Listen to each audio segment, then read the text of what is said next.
Very good morning to all of you. Well, इससे पिछले video में हम लोगों ने एक डेरिवेशन देखा था, A mu W into W mu G into G mu is equal to 1, right. उसके बाद कुछ एक न्यूमेरिकल्स किए थे। आज हम लोग उसी कड़ी में आगे बढ़ रहे हैं।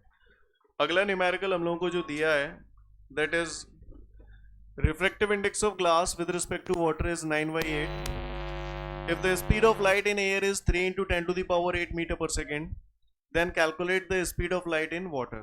ये पूछ रहा है, मैं फिर से रिपीट कर रहा हूँ।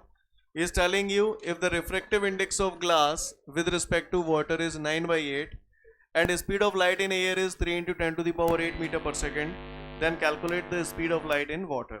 This is the question। तो हमको मालूम है 1 म्यू 2 बराबर होता है म्यू 2 अपॉन म्यू 1। बोलो भैया, है ना, पढ़ा है ना हमने।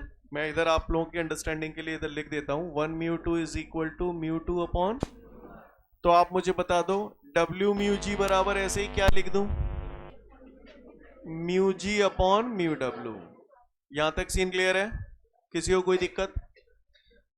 इनके रिस्पेक्ट में कुछ नहीं दिया, जिनके रिस्पेक्ट में कुछ नहीं होता वहां क्या मानते हैं, तो एयर लिख सकता हूं। स्टेप समझ में आ रहे हैं सभी को?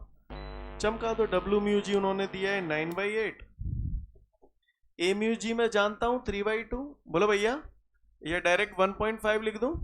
बोलो भैया, ए म्यू डब्ल्यू निकाल लेता हूं। वैसे तो हम लोग ए म्यू डब्ल्यू भी जानते हैं, यस और नो। क्रॉस मल्टीप्लाई कर दो तो 9 इंटू ए म्यू डब्ल्यू, 15 8 120। एक डिजिट के बाद डेसिमल है, डेसिमल से 0 हट जाएगा, डेसिमल के बाद 0 का कोई महत्व नहीं होता। 3 3 9, 3 4 12। ए म्यू डब्ल्यू बराबर कितना आ गया हमारा 4/3। यहां तक का सीन क्लियर है सभी को? आगे बढ़ते हैं। अब आप ही बता दो म्यू और वी दोनों डायरेक्टली प्रोपोर्शनल या इनवर्सली प्रोपोर्शनल? तो म्यू को अगर म्यू 2 अपॉन म्यू 1 लिख रहा हूं तो वी को क्या लिखूंगा, v1 अपॉन v2। अब आप इन दोनों को कंपैरिजन करो, 1 म्यू 2 है तो v1 अपॉन v2 लिखा। अगर मान के चलिए मैं यहां पर लिखता हूं मुझे speed of light in water चाहिए, क्या चाहिए? तो जैसे मैंने लिखा ए म्यू डब्ल्यू, तो बताओ इसको क्या लिखूं, वी ए अपॉन। स्टेप समझ में आ रहा है आप सभी को? चमका दो। ए म्यू डब्ल्यू आपका 4/3 हो गया। Speed of light in air उसने दिया है 3 into 10 to the power 8। Speed of light in water हमें निकालना है। सीन क्लियर है? क्रॉस मल्टीप्लाई कर दिया तो 4VW, 3 3 9 into 10 to the power 8। 4 1 4, 4 2 8, बचा 1, डेसिमल लगाया, 0 बढ़ाया, फिर 4 2 8। क्लियर है? कर पाएंगे? 2.25 into 10 to the power 8 metre per second. This is the speed of light in water. Note it down.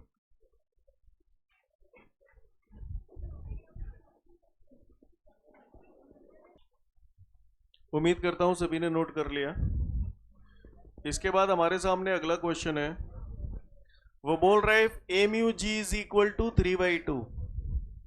वैसे भी हमें पता है refractive index of glass with respect to air, A mu W is equal to 4/3। सब याद है ना आपको ये? तो वो कह रहा है calculate the refractive index of glass with respect to water, यानी डब्ल्यू म्यू जी भी पूछ रहा है और जी म्यू डब्ल्यू भी पूछ रहा है, दोनों ही बातें पूछ रहा है। करें शुरुआत। अब सीधी सी बात है, अगर मेरा डब्ल्यू म्यू जी आ जाएगा तो उसी के आंसर को पलट दूंगा तो जी म्यू डब्ल्यू आ जाएगा। बोलो भैया, है ना, डब्ल्यू म्यू जी आ जाएगा तो जी म्यू डब्ल्यू आ जाएगा। चलो भाई शुरुआत करते हैं। सबसे पहला डब्ल्यू म्यू जी, तो अब यार आपने पढ़ा है 1 म्यू 2 को आप म्यू 2 अपॉन म्यू 1 लिखते हो, तो डब्ल्यू म्यू जी को क्या लिखोगे, mu G upon mu W. इनके रिस्पेक्ट में कुछ नहीं है तो क्या मानते हैं, एयर। ए म्यू जी है आपके पास 3/2, ए म्यू डब्ल्यू है आपके पास 4/3, तो 3/2 4/3 ऊपर जाएगा तो पलट जाएगा। बोलो भैया, तो कितना आ गया आपका डब्ल्यू म्यू जी बराबर बताओ, 3 3 9, 2 4 8, 9/8। अब डब्ल्यू म्यू जी ये आ गया, अब मुझे क्या निकालना है, जी म्यू डब्ल्यू। तो जी म्यू डब्ल्यू क्या होगा, पलट जाएगा by the principle of reversibility. बोलो भैया, क्या लिख दूं आप बताओ, 8/9। आई hope you understand guys. Note it down.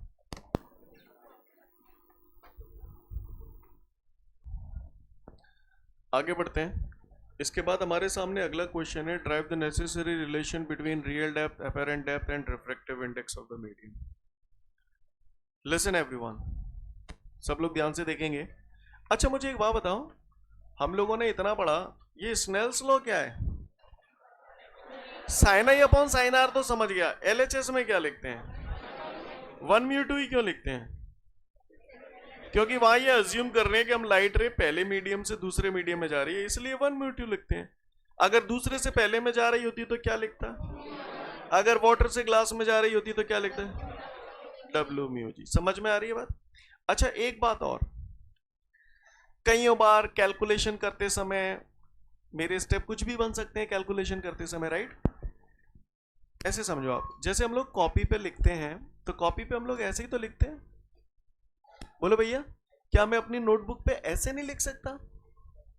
लिख तो सकता हूं, लेकिन बचपन से एक कन्वेंशनल सिस्टम हमारा बना हुआ है तो हम इसी तरीके से लिखते हैं। In the same way refractive index जब आप लिखते हो तो एक तरफ रेयर मीडियम एक तरफ डेंसर मीडियम लिखते हो। बोलो और कोई ठेका नहीं है ऐसे ही लिखूं, ऐसे भी लिख सकता हूं। मैं जैसे यहां दोनों काम कर सकता हूं, यहां भी कर सकता हूं, गलत इसमें कुछ भी नहीं है। लेकिन हर चीज का अपना एक ट्रेंड होता है, क्लियर? तो ट्रेंड ये कहता है कि जब भी आप रिफ्रैक्टिव इंडेक्स लिखें तो हमेशा इधर की तरफ रेयर मीडियम कंसीडर करें और इधर की तरफ डेंसर करें। क्लियर है?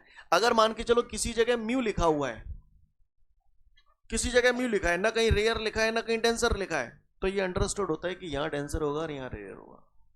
जो बोल रहा हूं पल्ले पड़ रहा है? समझ में आ रही बात? क्योंकि जब साफ साफ लिखा है तो समझ में आ रहा है, कुछ नहीं लिखा तो फिर समझ गया ना, तो अंडरस्टूड होता है ऑटोमेटिकली। मान के चलो एक बंदा ऐसे लिख रहा है, कोई किसी को ऐसे लिखने की आजादी है, तो कल को नई जनरेशन आएगी तो वो कैसे पढ़ेगी, उसको कैसे समझ में आएगा कि कैसे पढ़ूं? इसीलिए हम लोग कन्वेंशनल सिस्टम बनाते हैं, ट्रेंड बनाते हैं कि नहीं भाई सबको ऐसे ही करना है। आपको मेरी बात समझ में आई? मैंने क्या बोला? सीन क्लियर है? अच्छी बात है। तो हमेशा रिफ्रैक्टिव इंडेक्स लिखने को आप कैसे भी लिख सकते हो, लेकिन जो मेन तरीका है, जो ट्रेंड है, वो रेयर इधर लिखा जाता है, डेंसर इधर लिखा जाता है। जो बोला पल्ले पड़ा। चलो तो फिर आगे की बात करता हूं, गौर से सुनिएगा सब लोग ध्यान से। लिसन एवरीवन, ये कंटेनर है। अच्छा यहां एक वर्ड और आएगा, एपेरेंट। एपेरेंट का मतलब होता है आभासी। आभासी का मतलब होता है कि हमें ऐसा लगता है कि ऐसा हो रहा है लेकिन वास्तव में वैसा नहीं होता। पानी में पड़ी हुई छड़ टेढ़ी नजर आती है तो वो में ऐसा लगता है कि वो टेढ़ी है, लेकिन जब आप उसे बाहर निकालते हो तो वापस वो सीधी रहती है। तो जो टेढ़ी आपको नजर आ रही है वो कैसी इमेज है? एपेरेंट इमेज है। कैसी इमेज है? एपेरेंट इमेज है। जो बोल रहा हूं समझ में आ रहा है? एपेरेंट का मतलब ऐसा आभास होना कि ऐसा हो रहा है लेकिन वास्तव में वैसा नहीं होता। क्लियर है? चलिए देखते हैं। ये कंटेनर है, कंटेनर के अंदर एक कॉइन पड़ा हुआ है, सिक्का, और कंटेनर के अंदर ये पानी भरा हुआ है। क्या भरा हुआ है? ये पानी। मैंने मान लिया ए पॉइंट पर एक कॉइन है जो रखा हुआ है, वाटर के सरफेस से एच गहराई पर है। H is the real depth of the coin. Clear? पानी की सरफेस से एच गहराई पर है। सीन क्लियर है? ये पानी है यानी कि वाटर, और ऊपर क्या है पानी के? एयर। आप मुझे बता सकते हो कौन सा रेयर मीडियम है कौन सा डेंसर मीडियम है? एयर रेयर मीडियम है, वाटर डेंसर मीडियम है। अच्छी बात है, आपने बिल्कुल सही बोला। ठीक है, सिक्का है, सिक्के से कुछ रेज निकल रही हैं ऐसे। कई लोगों के दिमाग में सिक्का थे कैसे रे निकल जाएगी, है ना? कैसे निकल जाएगी इस बात का जवाब दे रहा हूं, समझें। आप मुझे देख पा रहे हो? आप मुझे देख पा रहे हो? इसके पीछे कारण ये है, पहले भी बता चुका हूं। सन से लाइट आ रही है, मेरी बॉडी पे पड़ रही है, मेरी बॉडी से रिफ्लेक्ट होकर आपकी आंखों पे पड़ रही है, जिसकी वजह से आप मुझे देख रहे हो। मेरी बॉडी से कोई लाइट नहीं निकल रही है, मेरी बॉडी से जो रिफ्लेक्ट होकर आपकी आंखों पे पड़ रही है वही आपको दिखाई दे रही है, राइट? यहां से बाहर से पहले से काफी infinite number of light rays आएंगी, कुछ सिक्के पे भी पड़ी होंगी और सिक्के से कुछ रिफ्लेक्ट भी होंगी। तो जो रिफ्लेक्ट होकर निकल रही है वो दिखा रहा हूं। समझ के क्या दिखा रहा हूं? सिक्के से कोई लाइट रे नहीं निकल रही। बात समझ में आई सभी को? तो ये लाइट रे सरफेस पे परपेंडिकुलर इंसिडेंट हो रही है। बोले भैया कैसे जाएगी? जब कोई लाइट रे किसी सरफेस पे परपेंडिकुलर गिरती है तो सीधी निकल जाती है, तो ये लाइट रे ऐसे सीधी निकल जाएगी। जो बोला पल्ले पड़ा। अच्छा, एक लाइट रे ये भी जा रही है। आप मुझे बता सकते हो कौन से मीडियम से कौन से मीडियम में जा रही है? डेंसर से रेयर में जा रही है। अच्छा, ये इंसिडेंट रे है, this is the incident point, और ये इंसिडेंट पॉइंट पे ये मैंने क्या डाल दिया? नॉर्मल। इंसिडेंट रे नॉर्मल के साथ जो एंगल बनाती है that is angle of incidence. Geometry देख के कोई मुझे बता सकता है ये एंगल कितना है? क्यों आई? अल्टरनेट एंगल बन रहा है, ये आई है तो ये भी आई, समझ गए। अब ये कौन से में जा रही है, डेंसर से रेयर जा रही है, डेंसर से रेयर जाएगी तो ये रे ऐसे जा रही थी, कायदे से ऐसे जाना चाहिए था। अब अवे फ्रॉम द नॉर्मल करनी है, तो अवे फ्रॉम द नॉर्मल ऐसे करूं या ऐसे करूं, ऐसे करूं, नहीं क्या कर रहा, हाँ यूं जा रही है, डेंसर से रेयर जा रही है, तो अवे फ्रॉम द नॉर्मल यही तो है, तो नॉर्मल से अवे ऐसे होगी या ऐसे होगी, ऐसे होगी ना, तो ये मैंने अवे कर दी।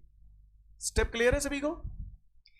ए, इस पॉइंट को मैंने नाम दे दिया B, A B is the incident ray और B C is the refracted ray. Scene clear है, यहां से लाइट रे बाहर निकल रही है, यहां से जो बंदा देख रहा होगा उसको ये लाइट रे कहीं ना कहीं पीछे से आती हुई अपीयर होगी। पहले मुझे ये बताओ ये एंगल कितना होगा, रिफ्रैक्टेड रे नॉर्मल के साथ जो एंगल बनाती है that is angle of refraction. तो यहां से जो बंदा देख रहा होगा उसको ये लाइट रे कहीं ना कहीं पीछे से आती हुई अपीयर होगी, तो सिक्के का इमेज उसे यहां की बजाय यहां नजर आएगा, ए डैश पॉइंट पर। सिक्का वास्तव में एच गहराई पे था, एच डेप्थ पर था, लेकिन नजर यहां आ रहा है, तो ये जो इसकी डेप्थ है that is called apparent depth. कैसी डेप्थ है, एपेरेंट डेप्थ को मैंने एच डैश नाम दे दिया। क्या नाम दे दिया, एच डैश। सीन क्लियर है यहां तक बॉस।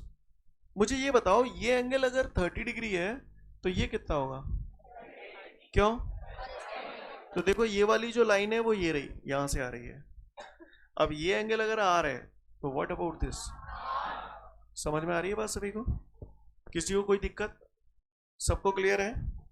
आगे बढ़ता हूं, इस पॉइंट को मैंने नाम दे दिया एम, कुछ भी दे सकते हैं आप, स्वतंत्र हैं। सीन क्लियर है यहां तक सभी को, अच्छी बात है, तो चमकाओ फिर। कौन सा फिनोमेना हो रहा है, रिफ्रैक्शन का फिनोमेना हो रहा है, कौन सा लॉ लगेगा, चलो बोलो स्नेल्स लॉ क्या है, साइन आई अपॉन, ये तो कोई भी बता देगा, एलएचएस में बोलो क्या लिखूं,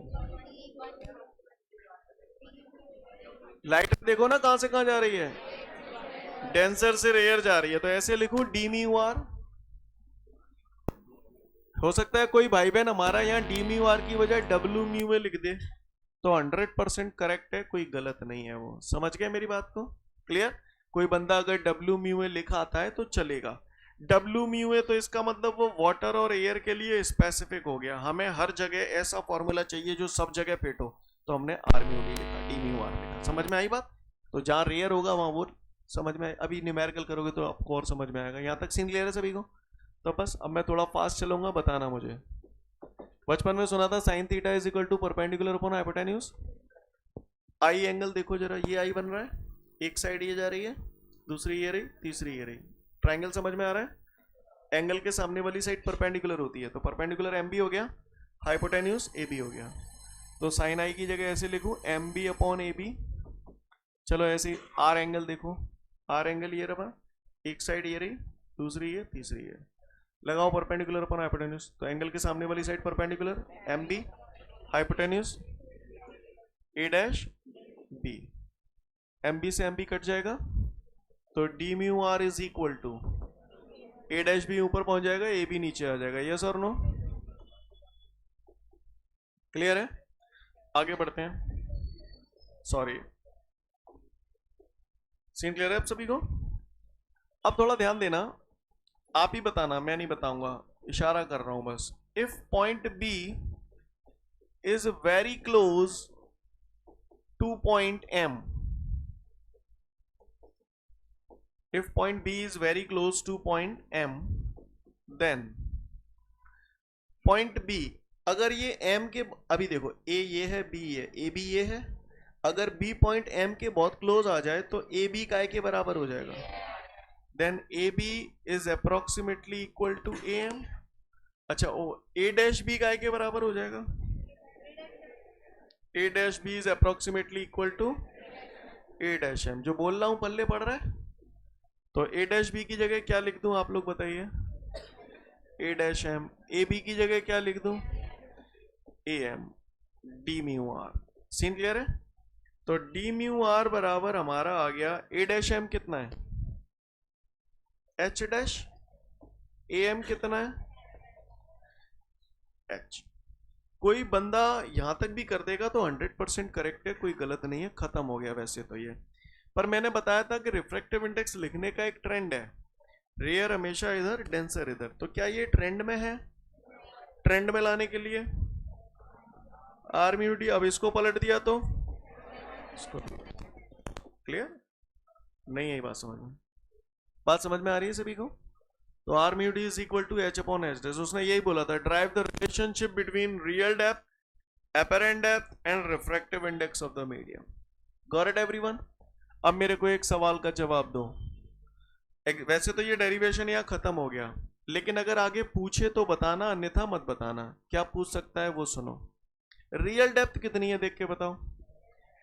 h। apparent डेप्थ कितनी है? तो बताओ सिक्का कितना उठ गया? h minus H dash. ये क्या है? सिक्के का उठाव है। उठाव को इंग्लिश में आप रेज भी बोल सकते हैं कि सिक्का कितना रेज्ड हो गया, या फिर राइज भी बोल सकते हैं। क्लियर? कि सिक्का कितना राइज हो गया। राइज बोल दो या रेज बोल दो, बात एक ही है। तो क्या लिखूं? h minus H dash. Step समझ में आ रहे हैं? h minus. अब आप गौर से देखिए, मुझे h डैश की वैल्यू चाहिए, तो h डैश को इधर ले आऊं और आर म्यू डी को नीचे ले, इधर साइड में कर देता हूं। इधर आ जाओ, यही कर रहा हूं जो बताया है। R mu d is equal to h upon h dash. ये फॉर्मूला भी अभी हमने पढ़ा है, बोलो भैया। एच डैश को इधर लाऊंगा तो h upon r mu d हो जाएगा। स्टेप समझ में आ रही है? तो बताओ भैया, राइज हमारा कितना आ गया? ये एच कॉमन आ जाएगा, तो 1 minus 1 upon r mu d. I hope you understand guys. Scene clear है? राइज पूछे तो बताना, अन्यथा बताने की कोई आवश्यकता नहीं है। बट फॉर्मूलाज वगैरह याद होने चाहिए, ओटी वगैरह आ सकते हैं। क्लियर है? देख लो फटाफट, फिर आगे बढ़ेंगे।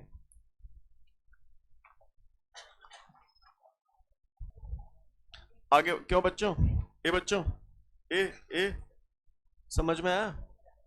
अच्छा चलो, मैं इन फॉर्मूलाज को, है ना, मुझे मालूम है यहाँ रेयर मीडियम कौन है, डेंसर मीडियम कौन है। तो इस फॉर्मूले को ऐसे नहीं लिख सकता, रेयर की जगह एयर म्यू डब्ल्यू बराबर, बोलो भैया। इसको ऐसे नहीं लिख सकता, rise h into 1 minus 1 upon A mu W. बोलो बबलू, समझ गए ना? आगे को परेशानी है? वही नोट में लिखा है, पढ़ लो।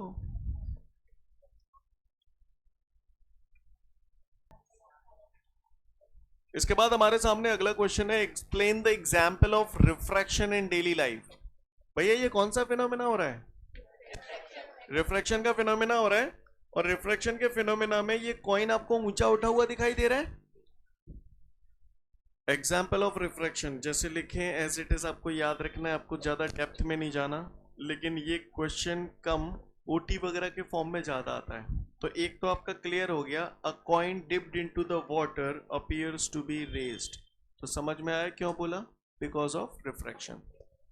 स्वच्छ पानी के तालाब की तली ऊंची उठी हुई नजर आती है, बिकॉज ऑफ रिफ्रैक्ट। कोई भी चीज नॉर्मल पोजीशन से ऊंची उठी हुई नजर आ रही है, आंख बंद करके बोल देना रिफ्रैक्शन। क्लियर है? A clean pond of water appears to be shallow. Clean pond of water तो समझ ही गए, शैलो का मतलब होता है जो एक्चुअल गहराई होती है उतनी नजर नहीं आती, कम गहरी नजर आती है, उसे शैलो बोलते हैं। क्लियर है? A clean pond of water appears to be shallow is the example of refraction. Clear? पानी में पड़ी हुई छड़ टेढ़ी और छोटी नजर आती है, बिकॉज ऑफ रिफ्रैक्शन।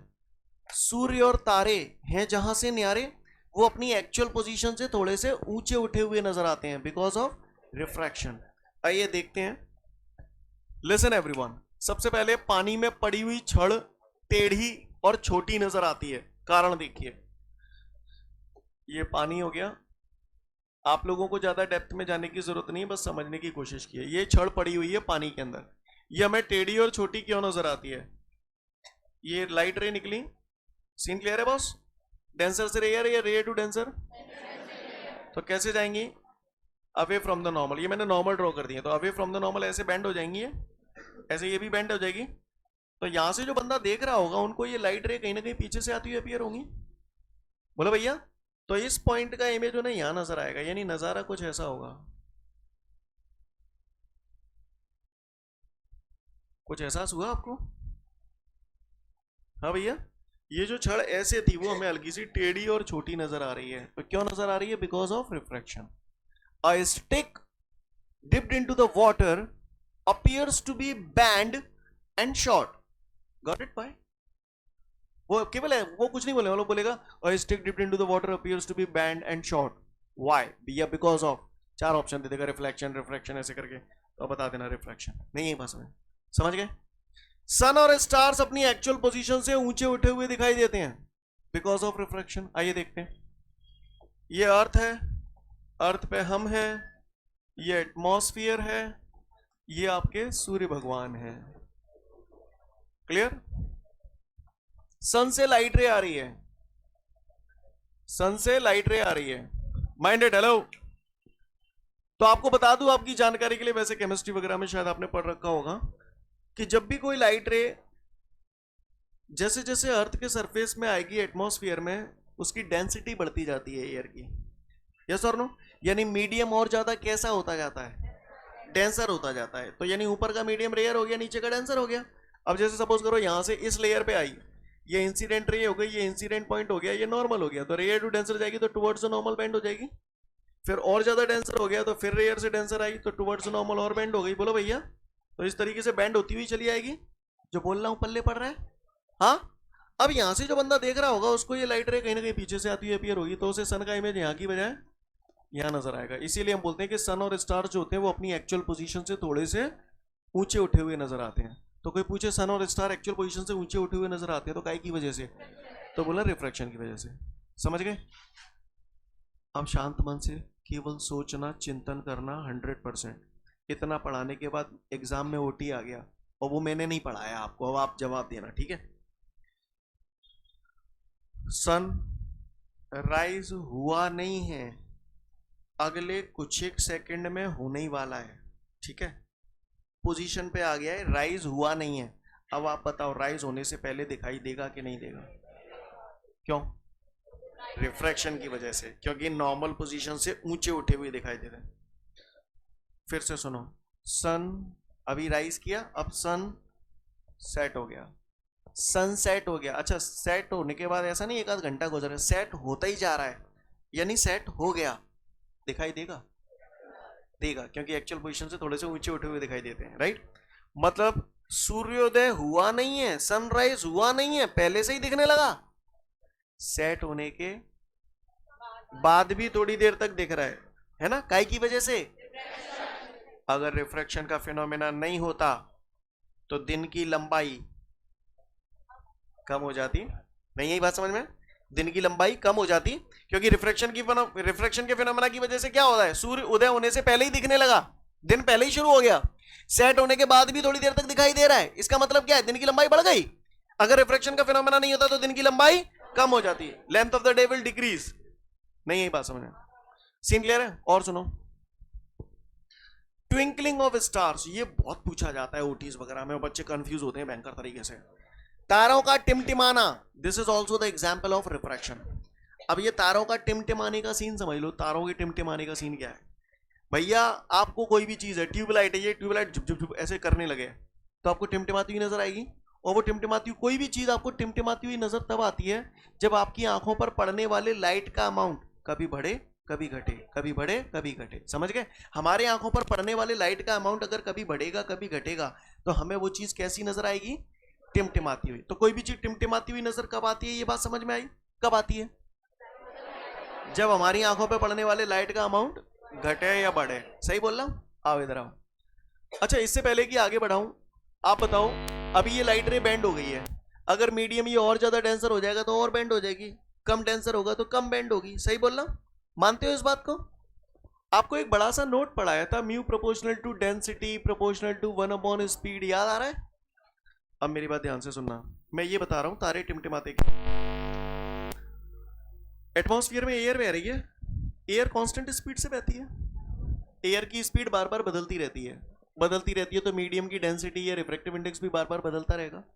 मीडियम का रिफ्रैक्टिव इंडेक्स या डेंसिटी उसकी बार बार बदलती रहेगी। तो आप बताओ, ये जो लाइट रे जा रही है, जब स्पीड बदलेगी तो रिफ्रैक्टिव इंडेक्स बदलेगा, रिफ्रैक्टिव इंडेक्स बदलेगा तो ये मूव करती रहेगी। मतलब आंखों पे सीधी लाइट रे पहुंचेगी, ये थोड़ी बहुत इधर उधर हिलती डुलती सी पहुंचेगी, डगमगाती सी। बोलो भैया। तो ऐसा करने से आपकी आंखों पे पड़ने वाले लाइट का अमाउंट कम ज्यादा होता रहेगा, और कम ज्यादा होता रहेगा, इस वजह से वो आपको टिमटिमाता हुआ नजर आएगा। नहीं, यही बात समझ? फिर सूर्य क्यों नहीं टिमटिमाता? सन इसलिए नहीं टिमटिमाता क्योंकि जो स्टार से लाइट आ रही है हमारे पास उसका अमाउंट बहुत कम है, तो उसमें थोड़ा बहुत वेरिएशन होता है तो हमारी आंख ऑब्जर्व कर पाती है। लेकिन सन से लाइट ही बहुत ज्यादा आ रही है और वो बहुत ज्यादा लाइट में अगर थोड़ा बहुत फर्क हो जाएगा तो वो हमें महसूस नहीं होगा, इस वजह से वो नहीं टिमटिमाता। सीधा सा फंडा है। तुमसे टॉफियां घर वालों ने छुपा कर रखी हैं क्योंकि तुम बहुत टॉफी खाते हो। 2 डब्बे हैं, एक डिब्बा आधे से ज्यादा थोड़ा भरा है टॉफियों से और दूसरे डिब्बे में केवल 2 टॉफी हैं। तुम्हें चुरा के खानी है, तुम कौन से में से खाओगे? कितने चतुर हो, देखो तुमने हाल ही कह दिए। वो छोटे वाले में से खा लो, 2 डिब्बा, डिब्बा अलग होगा, खत्म।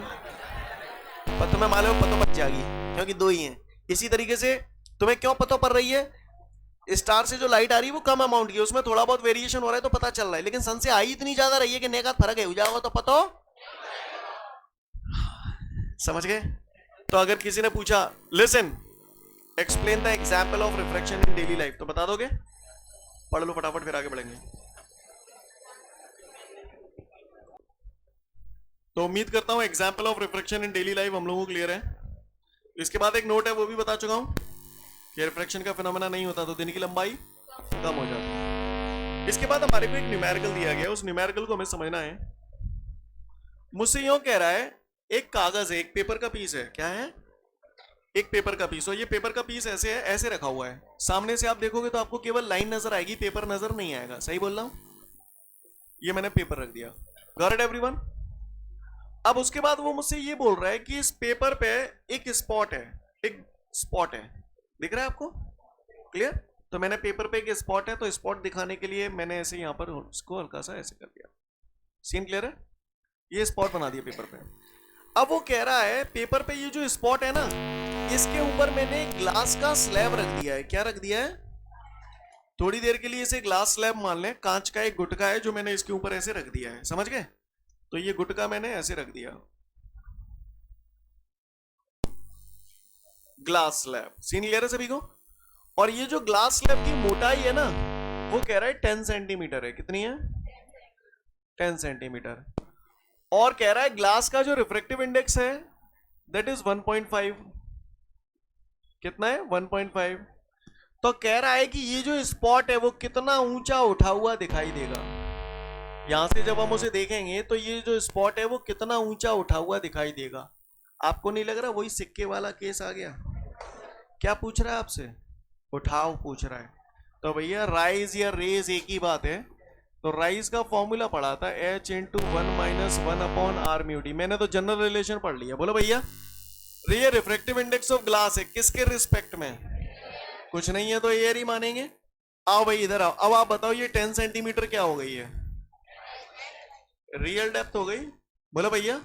और दिखाई यहां दे रहा है तो ये कौन सी डेप्थ है? Apparent depth h dash. हमको राइज निकालना है तो h हमारे को कितना है? 10। रुको अब यार लिखूंगा 10 1-1 अपॉन, अब ये म्यू, इधर रेयर लिखना है इधर डेंसर लिखना है। रेयर कौन सा है इनमें बताओ? एयर। और डेंसर कितना है? कितना से मतलब कौन है? ग्लास। समझ गए? आपने देखा ग्लास, उसने पानी की जगह ग्लास हटा दिया, इसीलिए हमने जब फॉर्मूला ड्राइव किया तो आर और डी लिखा, रेयर डेंसर। जहां जो है उसी के अकॉर्डिंगली फॉर्मूला हम चेंज कर लेंगे। समझ गए? चमका दो। अब क्या? 10 इंटू 1-1 अपॉन ए म्यू जी हमारे पास ये आ गया 1 अब तो सॉल्व कर लोगे। कितना? 3.33 centimetre. Note it down everyone.